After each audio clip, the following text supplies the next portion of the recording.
Balik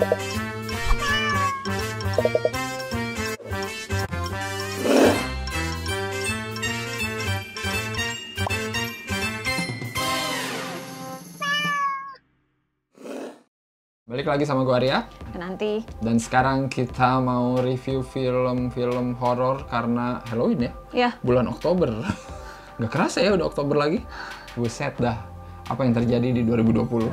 Kebetulan kita baru nonton film horor Korea Selatan. Judulnya adalah The Closet. Baru aja tayang di streamingan lagi ya. Oke. Catch Play namanya ya. Kalau kalian pernah dengar, cobain dah nontonnya. Karena di Catch Play itu banyak film-film yang emang perdana tayang di sana gitu, jadi nggak di bioskop tapi akhirnya tayang di situ. Dan kalian bisa nonton di Catch Play, harganya juga cuman 22.000 per film. Nah ini enaknya nih per film gitu. 22.000 itu berarti lebih murah dari tiket bioskop.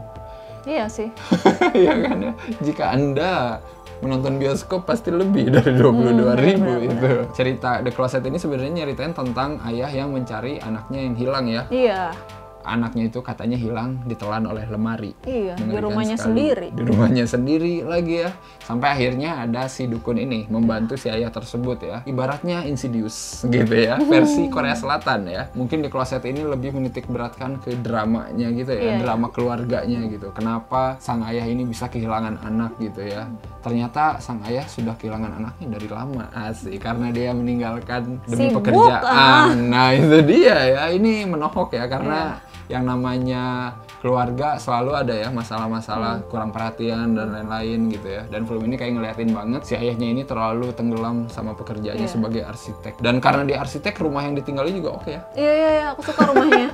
Iya bener ya sih. Suka. Rumahnya itu kayak emang di tengah hutan sih seperti biasa ya, lagi-lagi horor ya. Selalu rumah yang terpencil gitu. Cuman ya interiornya bagus. Kayak homey gitu ya. Iya, biasanya kan ada kayak ruangan-ruangan kecil. Kalau itu tuh nggak kayak blar gitu, kebuka, gitu ya, kebuka dan enak banget rumahnya. Iya bener. Cuman terlalu besar nggak sih berdua di situ?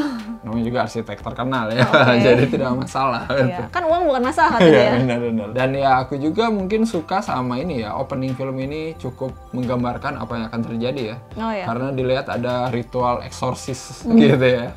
Di 20 tahun yang lalu ya? Di tahun 98 gitu ya. Jadi ada ritual eksorsis ala-ala dukun Korea yang kita lihat juga di film-film horor Korea sebelumnya ya. Kayak The Wailing, kayak gitu ya. Jadi dukun Korea Selatan di sana tuh emang selalu pakai tari-tarian kali ya. Terus musiknya yang emang ribut gitu lah, heboh gitu ya. Timnya rame ya, nggak kayak dukun kita sendirian aja. Kalau ini tuh ada kru gitu ya. Kalau ini tuh ada krunya. Penggambaran dukun di film ini tuh ya aku suka gitu. Karena jujur bosan sih kalau ngeliat film horor yang dukunnya itu gitu-gitu aja gitu ya. Kayak tidak berprogres gitu filmnya tuh ya. Dukun itu ya harus mengikuti zaman gitu. Jadi film ini gabungan sih kalau menurut aku. Jadi dia modern juga tapi dia tidak meninggalkan keklasikannya dia. Karena kan dia anaknya si dukunnya dulu kan kebetulan. Jadi ya sama, ada bagian gendang-gendang gitu-gitunya, tapi ada bagian kayak dia pakai CCTV, pakai apa sih deteksi suara gitu-gitu. Iya, ngingetin Insidious juga nih yang ada gengnya si dukun yang klasik kan yang itu kan, yang si nenek-nenek itu. Terus dia dibantu sama dua ini kan, dua krunya yang masih muda gitu, yang pakai peralatan segala macem gitu. Dan dukunnya itu banyak referensi ke pop culture gitu ya. Film-film. Nah, kalian tahu nggak kalau roh itu belum mati? Terus kan bapaknya bilang, hah kenapa bisa? Ah lu nggak nonton Along with the Gods ya? Sekaligus promo film Korea Selatan juga ya, itu bagus tuh. Terus pas dia ngejelasin tentang dunia lain sama dunia kita juga kan, ini kertas, terus ini kalau lu bolongin, nah ini nih dunia lain dan dunia kita ya kayak film Interstellar lah. Iya bener-bener. Acting dari hantu anak kecil itu. Iya, si Myung Jin ya. Iya, Eden sih dia. Dari dia pas jadi manusia sampai jadi hantu. Yoi banget. Iya. Treatment film ini ya kata aku ya emang nggak melulu horor banget gitu ya. Jadi kayak drama, terus dia kayak nampilin sedikit-sedikit komedi gitulah gitu. Kayak si dukun yang lagi nungguin CCTV kan, gila tatapannya diem gini gitu. Terus tiba-tiba makan kopi gitu ya, makan mie instan gitu ya. Kesannya tuh kayak pengen dibikin ya nggak usah tegang-tegang banget gitu. Terus inilah yang lagi diskusi berdua di mobil, tiba-tiba berhenti kayak set. Kira mau ngapain, mau pipis dong. Kesel nggak lo?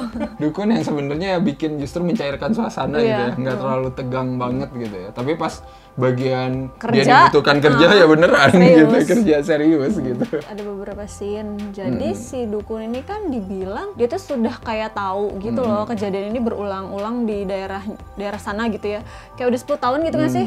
Kalau nggak salah. Terus dia sampai punya clippingannya gitu loh. Cuman dia nggak pernah ceritain juga ke kita apakah dia berhasil menolong salah satu atau salah dua dari mereka gitu. Jadi kesannya tuh kayak yang dulu-dulu tuh failed semua. Iya. Alhamdulillahnya tapi berhasil di akhir.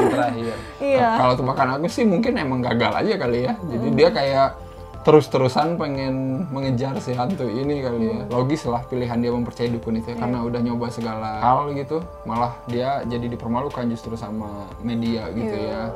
Jadi kayak ya udah gitu, pilihannya itu tepat gitu ya. Kadang kan kita kalau nonton film horor, lu langsung aja ke dukun gitu, nggak mikir dulu gimana dulu gitu ya, nyari dulu gimana gitu. Untungnya film ini tuh emang kayak nggak mau kayak ngambil jalur kayak gitu ya, emang ya udah. Ya anak hilang lapor polisi, harus lapor gitu. Polisi, nyari dulu, usaha dulu gitu. Pas nggak ketemu, ya udah, ada bantuan kayak gini, lagi, ya udah ikutin gitu Nothing ya. tulus kali ya mungkin. Hantu-hantu kayak zombie gitu nggak sih?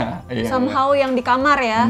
Kalau yang di akhir, yang hantu yang di taman itu oke sih. Maksudnya kayak yang tiba-tiba anak-anak yang lagi happy jadi kayak wah ada orang lain nih gitu, langsung jadi jahat gitu kan. Itu oke. Tapi kalau yang di kamar itu kayak kayak iya terus gini.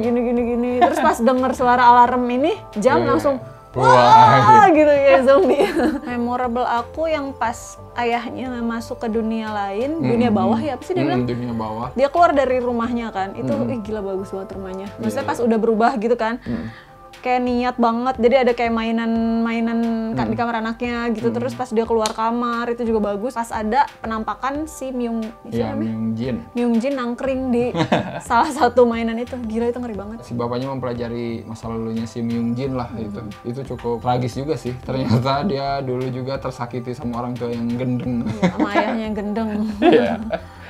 Ngajak bunuh diri tapi yang mati ibu sama anaknya, dianya sendiri enggak. Kan kesel ya, orang mah kalau bunuh diri aja sendiri gitu, jangan ngajak anaknya sama istrinya, ternyata malah dianya nggak mati. Anak istri yang mati kan jahat banget. Gila. Tapi dari situ ya kita jadi tahu backstory-nya si Myung Jin ya, dan kenapa film ini judulnya The Closet gitu ya. Anaknya dikurung. Dan itu ya cukup terjelaskan ya, itu dia kata aku secara cerita ini sederhana dan ya maksudnya jelas gitu, maksudnya nggak ada hal-hal yang bikin kayak gimana sih gitu. Bukan horor-horor yang bikin jantung sampai copot, tapi ini horor-horor drama gitu ya, yang lebih menitik beratkan pada hubungan ayah anak gitu ya. Cocok lah kalau kalian punya anak ya nonton ini. Atau punya ayah nonton ini juga ya. Atau emang pengen nonton aja. Lalu nonton aja ya. Cobain aja nonton The Closet, ada di Catch Play. Dan langganan aja, sana murah banget. Lu mau nonton filmnya doang cuman bayar 22.000 ya kalau pengen satu film doang. Jadi hemat. Jangan lupa apa aja? Like, comment, subscribe, follow Instagram Cinecrip. Dan juga beli kaosnya Cinecrip ya. Silakan, masih banyak sampai akhir tahun. Sana nonton. Dan kita cari lagi ya film-film horor lain di Halloween ini yang lebih seru. Oke, bye-bye. Bye-bye.